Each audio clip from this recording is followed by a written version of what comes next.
Buenas noches, muchas gracias por haberme invitado a compartir con ustedes este momento de reflexión. Espero estar en sintonía con ustedes y hacer el intento de cumplir con las expectativas. Mientras venía hacia acá pensaba cómo titular y cómo empezar esta breve charla o breve reflexión, y decidí titularla "El peor de los riesgos es el paraíso".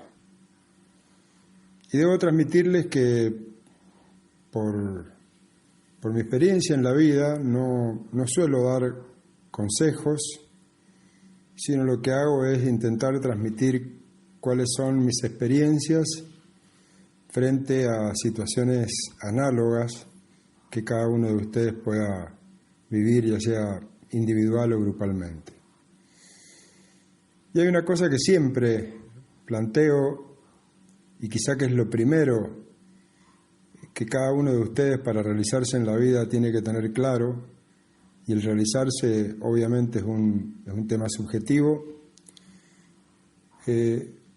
Cada uno tiene que encontrar su deseo y una vez de encontrarlo, jugarse la vida en él.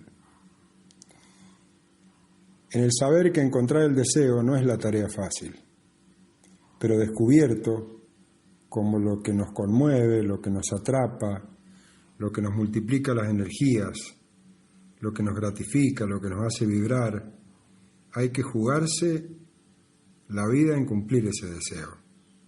Obviamente existen limitaciones, pero lo más difícil es encontrar el deseo.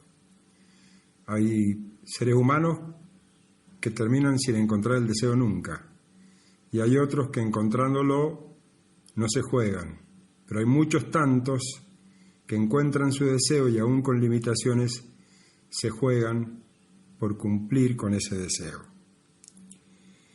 Y de vuelta en el título anterior, ¿no? En lo del paraíso. El paraíso es esa idea de que existe un lugar sin conflictos, pleno de recursos, y que a su vez lo tenemos que descubrir. Y esa idea, en definitiva, nos daña porque pone fuera de nosotros la solución de nuestros problemas. Y esta idea que perturba al ser humano de todos los tiempos, y la realidad muestra que el paraíso no existe, y esa búsqueda suele ser un modo de sortear la idea de enfrentar el dilema de vivir, el dilema de hacer, el dilema de existir, el dilema de cumplir con esos deseos. Y la sociedad que nosotros construimos, o la comunidad que nosotros construimos, está asignada por las ideas que tenemos. Por eso les digo que son importantes las ideas.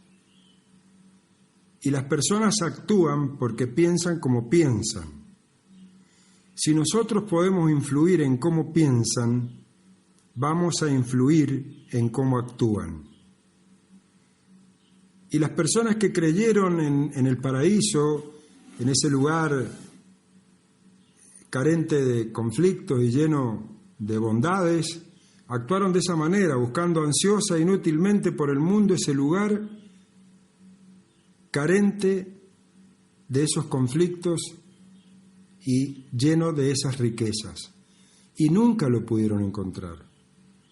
No lo pudieron encontrar porque no existe. Porque donde vayamos, decidamos, emprendemos, decidamos hacer, decidamos liderar, decidamos empezar con una actividad, desarrollar una actividad de liderazgo deportivo, de liderazgo comunitario, de liderazgo social, de liderazgo político, seguramente va a haber escasez, tensión, problemas y riesgos. Y por supuesto, a la par, que no todo es estas dificultades, se va a encontrar cada uno de ustedes y la misma comunidad con la pasión, la alegría, la gratificación, el placer, porque eso es la vida. Y si quisiéramos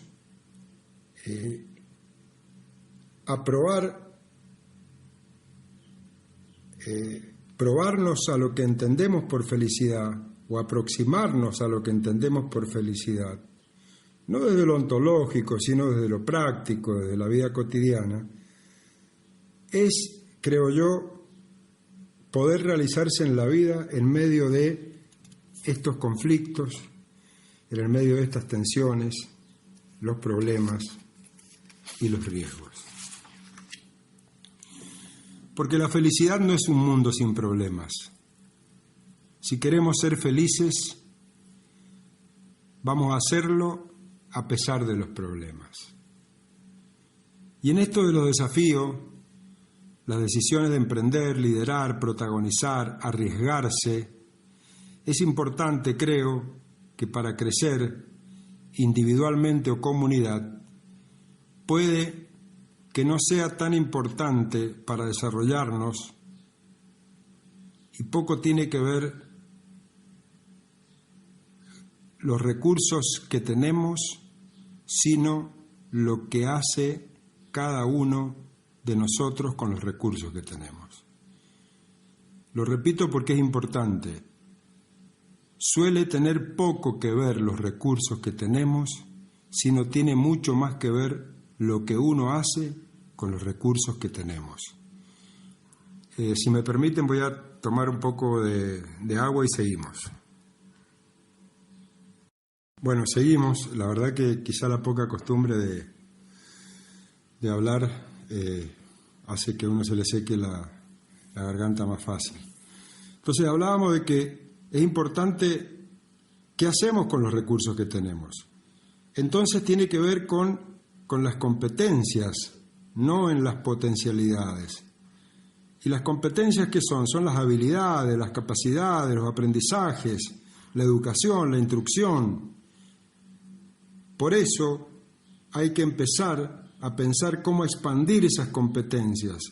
O sea, porque cuando un recurso gestionado con competencias y atravesado por la inteligencia, lo convierte a ese recurso en una riqueza en toda su dimensión. Y expandir nuestro nivel de inteligencia es expandir nuestro nivel de recursos. Y las comunidades, los individuos que asumen este desafío de expandir su nivel de inteligencia se afirman y ven cómo se alimentan a sí mismas, abandonando la idea del paraíso, y piensan y actúan el modo de hacer aprovechables los recursos que antes no lo hacían, que estaban ahí, inertes, a la espera de esa voluntad, a la espera de esa vocación, atravesado por ese nivel de inteligencia. Y cuando tomamos el desafío de modificar nuestro propio contexto, asumimos ese riesgo y por naturaleza, obviamente, aparecen problemas objetivos, aparecen dudas, vacilaciones, temores, porque a más cosas que queremos hacer, que queremos liderar, que queremos transformar, que queremos construir, son más los riesgos que generamos.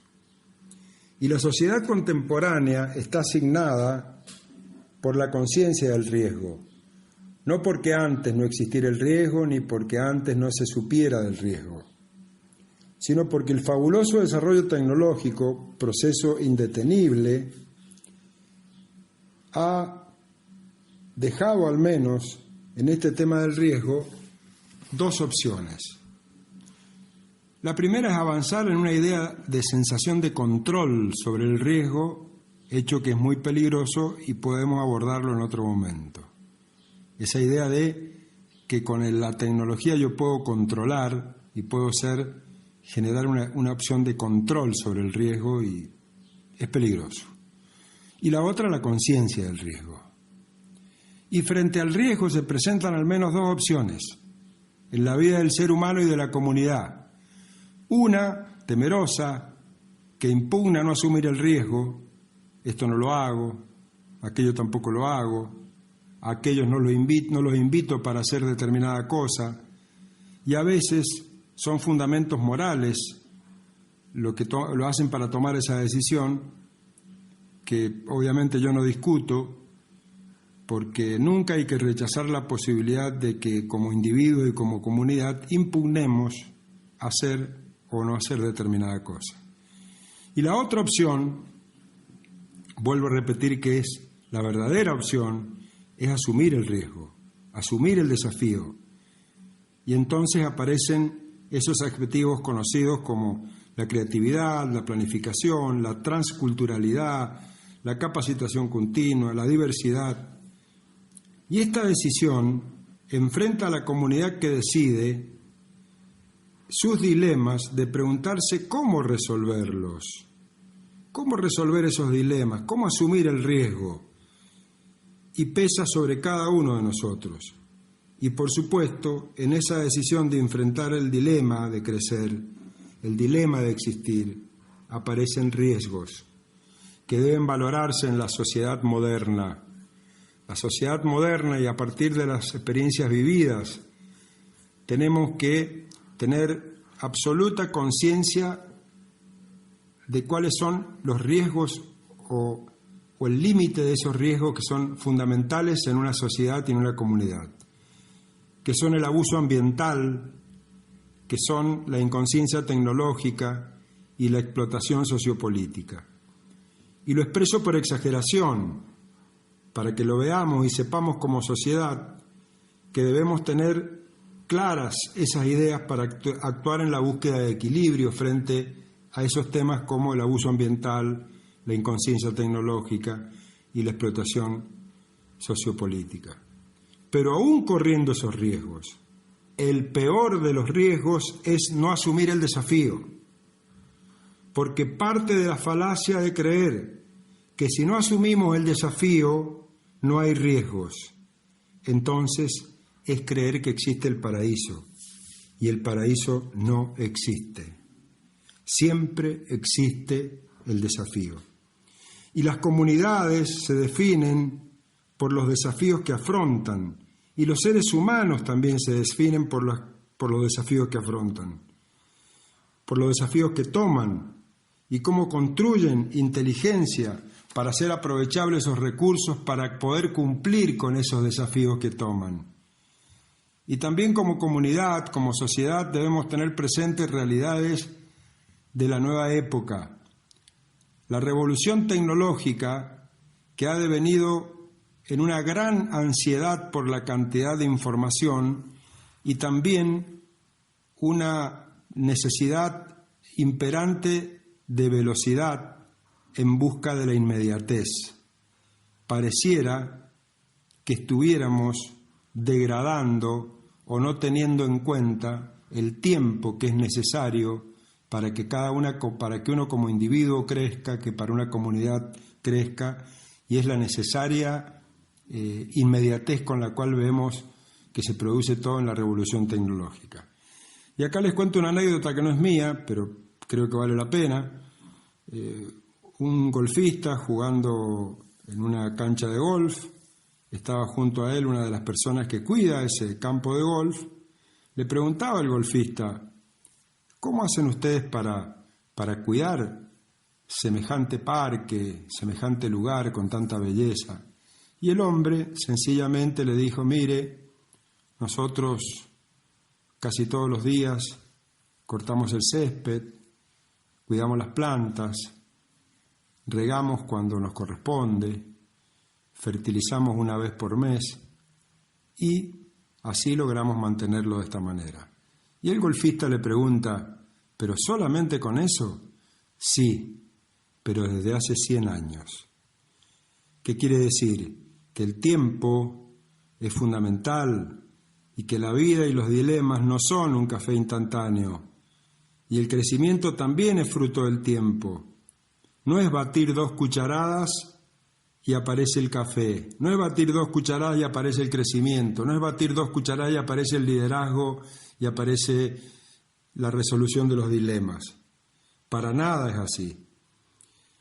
Y también es preciso afirmar, y esto es lamentable, que los estímulos sociales de hoy no apuntan al tiempo ni a la inteligencia, apuntan a obtener resultados con celeridad y comodidad.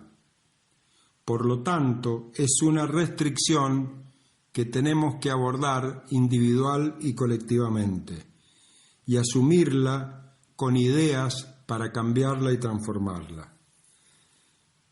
Y les digo que, a mi juicio, crecer es una construcción colectiva que de ninguna manera es simple ni tampoco va a ser cómoda. Muchas gracias.